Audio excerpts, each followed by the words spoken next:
അല്ല, നീ ഇവിടെ ഉണ്ടായിരുന്നോ? ഇന്ന് എക്സ്ട്രാ ക്ലാസ്സിന് നീ പോയില്ലേ? എക്സ്ട്രാ ക്ലാസ്സോ? അതിനൊന്നും എക്സ്ട്രാ ക്ലാസ് ഒന്നും ഇല്ലല്ലോ ആന്റി. പോകാൻ വയ്യെങ്കിൽ പോകാൻ വയ്യെന്ന് പറ, അല്ലാതെ ചുമ്മാ എന്തിനാ ഇങ്ങനെ കള്ളം പറയുന്നത് എക്സ്ട്രാ ക്ലാസ് ഇല്ലെന്ന്. എന്റെ മോള് പോയിട്ടുണ്ട്. ആ, എക്സ്ട്രാ ക്ലാസ് അല്ലേ?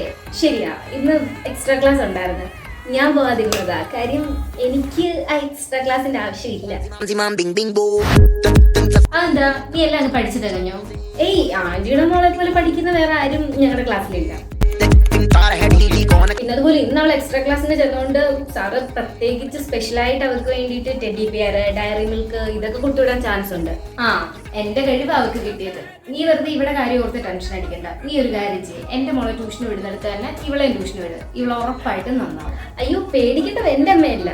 മിക്കവാറും പരീക്ഷയ്ക്ക് മുമ്പ് ആന്റിയുടെ മോളുടെ റിസൾട്ട് വരുമോന്ന് എന്റെ പേടി.